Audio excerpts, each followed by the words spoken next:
All right. Well, welcome to the podcast. Ryan, how are you doing today? I'm doing well. I'm doing very busy, but it's all good busy. Yeah, it seems like that's what everybody's doing. Just good busy, hopefully. I know it's been like we're waiting for the summer. We're so close to like the summer ending over here. We were just talking before we hit record that here in Atlanta, our kids go back to school on August 1st. But Ryan, you're up in New York, which is where I'm from, and you guys go back after Labor Day, which seems so late now. Yeah, it's a little later, so we're juggling multiple camps and activities, and Yeah. it's always a balancing act. Yeah, absolutely. Well, before we get into our topic today, which we're going to talk a lot about my best practice, and I'll let you kind of introduce what that is. But why don't you tell us just a little bit more about yourself and your story and how you kind of got to be doing what you're doing today? Well, I'm a clinical psychologist by training. I've worn multiple hats over the years. Currently, I function as sort of an advisor to startups in tech, do executive coaching, and then I still do psychotherapy and co-founded a software company that produces the first evidence-based health record, electronic health record. So, and that's my best practice. The sort of origins of that came from the other multiple hats. So I was in a role directing research at a training institute. I was in another role directing some clinical work in a research center in a hospital, and then also at a university, and doing clinical work in a practice outside of that. And all of those settings, um, there were just problems, challenges, friction, frustrations regarding all of the systems in terms of billing, progress notes, treatment planning, collecting questionnaires for research, and collecting questionnaires and outcomes and things for clinical work. There were just disparate systems. I mean, in many places you were sort of doing the bookkeeping in one end, and people were keeping track of things in Excel at best. They Hmm. were writing notes on paper, sometimes napkins. If you're fortunate, maybe a Word doc. Treatment plans. Who knows where? And it really led to a lot of people neglecting doing the things they needed to do because the hurdles Yeah. were so high. Yeah. There's a lot of friction, Yep. and it was very tough. So, in my view, it was leading to suboptimal clinical care, was increasing the rates of burnout because the staff were stressed by it, caused Yeah. management issues because you're asking people to do things that they're having a tough time doing. And so I probably stupidly, naively uh, decided to try to address that. So I actually took a course on coding and developed program at a time, wireframes, and actually put it into practice in my group practice, which is New York Behavioral Health, and we were able to use it as an EHR to take care of all the notes and everything. And then this was years ago, over a decade, maybe 15 years, something like that. I discovered that since we had multiple locations in Manhattan, different offices, Hmm. offices on Long Island, there were going to be all kinds of considerations about security and encryption and HIPAA compliance over networks. And I was like, all right, outside of my, I've done something above my pay grade, and I shut it down and closed shop for like whatever 15 years. Um, and then randomly came across a person who's a brilliant technical person, and he told me that he had actually built out electronic health records, and I was just, you know, making conversations. Oh, that's so funny, like years ago, I stupidly, as a dumb, ignorant, naive psychologist, thought that would be a good idea for me to do, and I kind of did something like that, and then realized, way, way beyond my capacity technically. And I thought we'd just move on to the next, cocktail conversation or whatever. And he's like, "Wait a minute, we should do that. Tell me more." Yeah. And so we ended up co-founding My Best Practice. I had the sort of clinical domain covered. He had the technical domain covered, and so he's a technical co-founder and sort of the clinical co-founder. And my background from the research and clinical work is sort of evidence-based care. And so, we really had the first kind of focused EHR on evidence-based practice. And so That's kind of how it got started. I love that. That's such a great story. It just in a conversation, and then here we are. That's amazing. Well, why don't you? What time was that? When did that happen? That conversation, if you remember. Yeah. So one thing that I have lots of weaknesses and deficits. One of them is my sense of time. So my memory is very good. I can remember exactly the conversation and where we were Yeah. speaking. Um, that probably was, yeah, let's go with 2014, Okay. give or take 5 years. Okay. That works. I was just curious to understand a little bit more about the development and stuff like that. So tell us a little bit more about, so you have this conversation and you all start working together.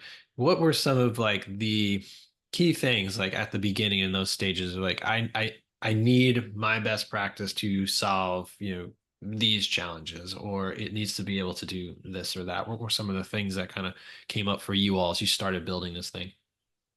Yeah, I mean, what I really wanted to be able to do was to handle sort of at least three domains, which I think are really integrated in reality, which is one, all of the clinical components. So being able to take Hmm.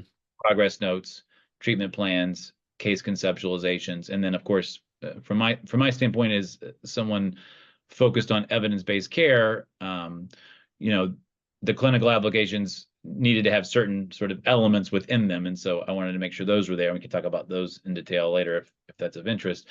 The other, of course, was then research aspects. So, I was in roles as a researcher and in clinical research, you need both to be able to have people in the studies conducting clinical care to be testing the efficacy of these things, which means they need to be able to take progress notes and treatment plans, but they also need to be able to simultaneously collect routine outcome measures and Hmm. even intake questionnaires and things on, all kinds of different metrics so they can be analyzed. And of course, I think even outside of the research world, it's best practice to be collecting those kinds of measures, to have measurement-based care, and to have ongoing progress monitoring so we can provide better clinical care. So first we've got the clinical piece, that domain. We then have the research domain. And so, we wanted it to be able to collect all those questionnaires electronically and to make it seamless for the Hmm. clinician and for the client. And then be able to get those data in ways that were easily visible to see, scored automatically by the system, charted by the system with good visuals, Hmm. and to be able to be exported and analyzed for research labs and things like that very easily. So, a couple of clicks and they can get those data. And then the third component, of course, is sort of the reality is we want great software to be in the hands that's evidence-based of practitioners in private practice, Hmm. or in agencies that aren't necessarily in a research institution. And so they need to have the capacity to be able to handle all the business aspects. Can they do credit card processing? Can they generate reports? Can they handle all those kinds of things? And so we wanted those three domains, sort of the business stuff, whether it's the bookkeeping piece or managing different offices, like if you're a group practice, like can the Hmm. calendar functionality handle multiple practices, multiple providers, locations, things like that? Can it send out reminders and handle all that kind of stuff? Can it handle telehealth as well as sort of the financial piece? The research elements for questionnaires and analysis and things like that, and then also the clinical components. So those kind of three domains all integrated into one place. Yeah. So just everyone having to leave and use different softwares and, like I said, napkins, paper, Excel, then they're Right. texting, emailing. We wanted something that handles start to finish. The client can book online. They can find you. They can book an initial consultation through the online booking. They then get reminders. They get intake questionnaires. They complete everything Hmm. electronically. Then the clinician's meeting with them, taking their progress note, doing their treatment plan. Clients are getting reminders and telehealth access, messaging, document storage, everything all in one place so that the therapist doesn't have to deal with anything else. They can Yeah. basically have their time saved, their stress reduced, and they can give that time back to the client, listening to Yeah. the client longer instead of doing things that we could automate for them. Yeah, absolutely. And just for people who are listening, I have Ryan and I have met, and Ryan, you've taken me through the platform. And I was really just so impressed on just the complexity of what's going on in the background, like what you just described. Like you've got all of these systems, all these things working together, but everything was like within one or two clicks to get to what you needed. Tons of AI kind of in there as well, of just like those questionnaires you mentioned. You have a whole bank of those questionnaires. It's so easy to just create one for a client and send it their way. And so, yeah, so I was just really impressed just by like the user experience of how simple things you can get to, in the platform. But, just hearing kind of where you're coming from, there's a whole host of things going on in the background, and you've done such a great job, bringing all that together and making the therapist's lives easier when it comes to managing all this stuff. No, that's our goal. I'm glad you appreciated that, and I want to credit our users. We're very responsive, and we listen to users, and I think Hmm. people's experience. I mean, I think the reason we're very fortunate, people read reviews and testimonials online. Our user base is very satisfied, and I think that's the reason is that it is really set up with a very simple workflow that Yeah. saves people time, and it's just very easy to use. With that said, there are a lot of features, robust functionality. The experience of the therapist is, and you can see that it was designed by a therapist, is that you just sort of like move through your day, click, click, click, and you're done. And Yeah. anything we can automate on the back end and save you time, we've done that, and it's a very clean design. And that's what we're trying to do, is to help the clinician have time to do the clinical work and make the rest Hmm. just simple and easy and automated. Yeah. And I loved especially the progress notes of like how quickly you can create progress notes in there, and you just give it some information and it puts that all together for you. Because I know I hear that a lot. I'm not a therapist myself, but I hear, my wife like, "Oh, I've got notes to do. I got to catch up on my notes, and that's a big thing. But she's also running a business too, so anything we can do to really make that go faster, like you said, to get people back to what they really want to focus on, and focus on their clients and focus on their business. Yeah, no, we were very, I think, again, we make lots of mistakes and we're not for everyone, but we're very careful, one, to automate as much as we can, but not to take away any of the clinical judgment. So Yeah. the person can completely customize and completely manually do anything.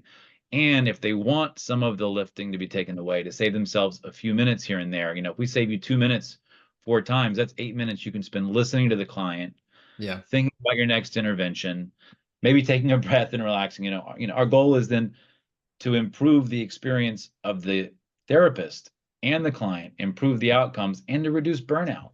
You Yeah. know, Yeah. I love that. What's your favorite feature of My Best Practice? um, Or that's what were actually a you good what were question. you most Well, proud of? well, I don't know, proud.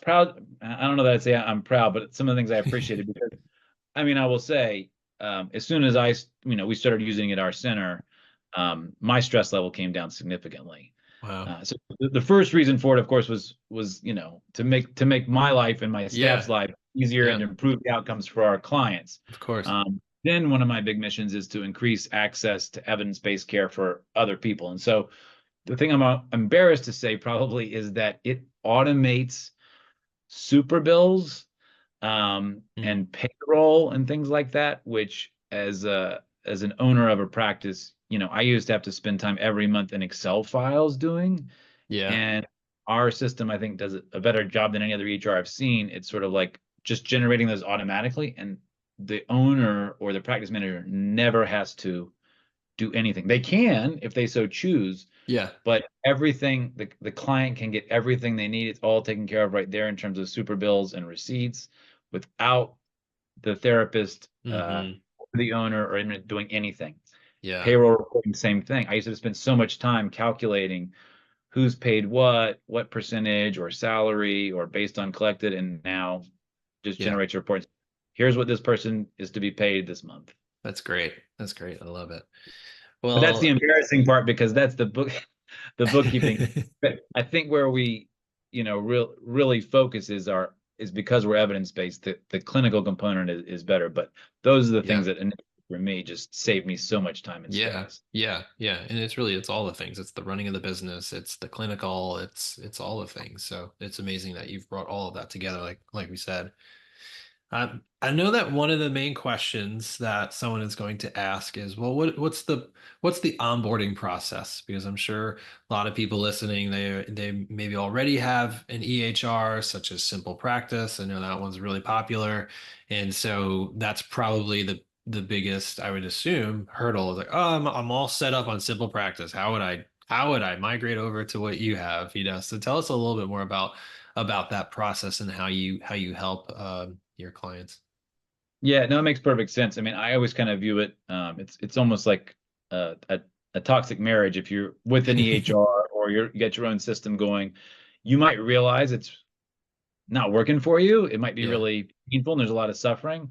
And the idea of a divorce is like really, really stressful. So most Hmm. of us just sort of kick the can down the Yeah. road, even if we know the other side's going to be better. And so we understand that. I mean, look, we're talking about, patients. We're talking about their clinical information. People are really scared about how to move that kind of thing and Yeah. how am I going to change. So we actually put together a white glove migration process. So first, there's a standard free way to just migrate everyone that really is pretty easy to do. And so if you're a solo practitioner, there's probably no issue at all. We make it very smooth and easy. We give you very detailed instructions, even like exactly where to go in your existing EHR, push a Hmm. button, get your export, and then you give that export to us, and for free, we pull over all those data and migrate you over. Hmm. And so for a solo practitioner, many of them will request that's done like on a Friday evening, and Monday they could be Yeah. set ready to go. If they're a large practice with multiple providers, by all means, we still make that free migration available to them. Most of them jump at our white glove migration service because Yeah. it's a few $100s. I think maybe like at this point it's like $499 or something, and for that they get extensive services. They get a dedicated, a single person who is a group migration specialist Hmm. who meets with the owners and practice managers first for an initial Zoom meeting, goes over That's all great. their current processes and needs, collects their documentation, sets up a timeline for their onboarding, goes through everything, even ends up creating like intake forms for them, then schedules a training for all of their staff, which is best Wow. coordinated. Most of them can make it. They record it. So if anyone's not there, they can see the recording of the training where they take the staff through everything. How do I schedule an appointment? How do I take a progress note? How do I do a Hmm. treatment? All that kind of thing. And then there's even follow up where I think there are like 2 30-minute Zooms after that in the first 90 days. Any other issues going on, any other questions you have where they will sit and take care. And that's all, live with a single person who's gone through this entire process with that practice. So they know that Yeah. practice's specific needs and workflows and things like that. That's great. That's great. I love that white glove approach. And it sounds like you're certainly not just sending people to a new platform. Like you're really, really taking care of them through the process, which is huge because this is the backbone of their business. Yeah, really. So, we would want to have that confidence, when switching. So that's fantastic. Yeah, we knew that was going to be necessary. I mean, we're very fortunate. I mean, frequently once people demo my best practice, they're usually pretty convinced because like your experience, like, wow, this is a lot easier to use and it even has more functionality. Hmm. That's not the sticking point. The sticking point is really, but I'm used to the one I have and I'm Yeah. scared of the divorce. I'm scared of the Right. migration. So we had to put the migration in place. Yeah. Yeah. Love it. Well, my last question for you is just about the future. Like, are there any new features or new things that you're excited about for my best practice? Yes. Um, so the biggest, and actually we're so again, I mean, we really do try to listen to our users, and while we Hmm. always say, look, we'd rather under promise and over deliver, so we're not making any guarantees. We always are open to suggestions, feedback, questions, and we iterate and grow over time, and so Um, we really do add features, and I think it's part of the reason people are so satisfied that are wanted and asked for. With that said, though, we're thoughtful to curate those, and we don't just throw the kitchen sink at things. Otherwise, there would be, Yeah. 580 things you don't need sticking in your face, which is what you don't see that in our software. When you're looking at it, very simple and easy. If you need something, we have it, but it's 1 or 2 clicks away. So we're careful, and so we're doing that now. The next big innovation, we've actually had it ready. We think we were probably the first to have AI written progress notes, Hmm. uh, going back to last year, but we have not. We took them through beta. We have not made them live, and the reason, even though we're ready, is we really just want to be careful and thoughtful about it. And so Yeah. we're actually conducting a survey. In fact, I might give you the link. We really want to understand therapist sentiments, their thoughts and feelings about AI being involved in their work. Now, the Yeah. way we've set it up, our AI progress notes are again very thoughtfully created. One, they're optional. No one has to use them. They would be an Hmm. added service. So if someone doesn't want that, they don't have to use it. But we know sometimes people, even just hearing AI is involved, Yeah. is scary. If a user doesn't want that AI, they don't ever, have to use AI. And what you mentioned earlier in terms of it being AI, nothing we're using now is AI. It's a lot of automations, but it's not Yeah. More like a not template. Yeah. it's not technically artificial intelligence. It has all kinds of automations, but it's not, Right. a language model doing anything. Yeah. The AI progress notes that we have designed that we intend to let users use, but we still want to again gauge sentiment. It's phenomenal, and there are all kinds of safeguards. Hmm. So, for instance, what happens is, and I use them now, and it is game changing. I mean, it Hmm. saves me so much time, and it doesn't prevent me from customizing and using any of my clinical judgment for a note the way that I want. So Yeah. I start the session, I go use the AI note, and then at the end, I end the session, and it generates an entire SOAP note for me, Mm. just like that. So during the session, I can really focus on the client. I don't have Yeah. to worry that I'm going to forget something to put in the note. I don't have to Yeah. be typing while I go, or as soon as I finish, crank it out, or be worried if I go to another meeting right afterwards, I'm not going to remember. Yeah. Everything is there now. I don't have to use that draft. I could delete it. I could Hmm. modify it. I can add anything to it, but I know for sure it's going to cover everything necessary. So I think the Yeah. AI notes that are coming, I think most people are going to love them. And we have so far, it's about 98% of the folks that we've spoken to are chomping at the bit and can't wait and Hmm. think they're so valuable. And then Yeah. there are, a few percentage, and this is why we're doing the survey, that are hesitant, and rightly so. AI has Yeah. a lot of, there are a lot of concerns because it's new. Yeah. Um, and so, again, we want to reassure people that for what we're going to be doing, here are the safeguards that are in place. Like, for instance, the summary that's being written is pulling only from the data that has just taken place in that session. Yeah. It's not going outside of that. I can then also choose to delete that overall information right afterwards. So it's not, you know, not retained. And so, Hmm. in my view, that means I can be confident that things are secure and there's not a Yeah. problem, security or data sharing and things like that. But Yeah. again, saving me, 7 minutes writing a note or whatever it takes, like over time, that's huge because that's time I have to see other clients or to listen more or Yeah. to spend with my family or do other Yeah. things. Yep. Yeah, I love that. I've just recently started like in the last couple of months using a platform called Fireflies that connects to my Zoom meetings and the same sort of thing where I know, oh, this is an important meeting. I want to be present, and I don't want to be taking notes the whole time. And it just spits out a whole summary and bullet point list and stuff. And so I can see it just being so helpful and saving so much time. But I really appreciate just not just with the AI stuff, but it sounds like, you all are just so thoughtful about what you do, how you do it. I love what you said about not just throwing everything in kitchen sink like at folks in the platform. Um, and I think that that's what really makes for a useful, great user experience. So just kudos to you and your team, and I just appreciate the heart behind it all. Well, thank you. We hope so. And we also want to credit our users because, it is an interactive sort of dynamic, process. And so we are careful and thoughtful, and but we want to make sure that we hear and get the feedback and the suggestions from the users, and that's again why I think there's such a good fit. Yeah. We listen, but we move as fast as we can and still do it well. We don't want to Hmm. proceed, prematurely, but we also don't want people to wait forever for things. And we're glad that it seems to have worked out pretty well. Yeah, yeah. Awesome. Well, it was so great chatting with you, Ryan. And I believe we have set up was it 3 free months for users for private practice elevation listeners? Yeah, Uh, yeah, they can get. Okay.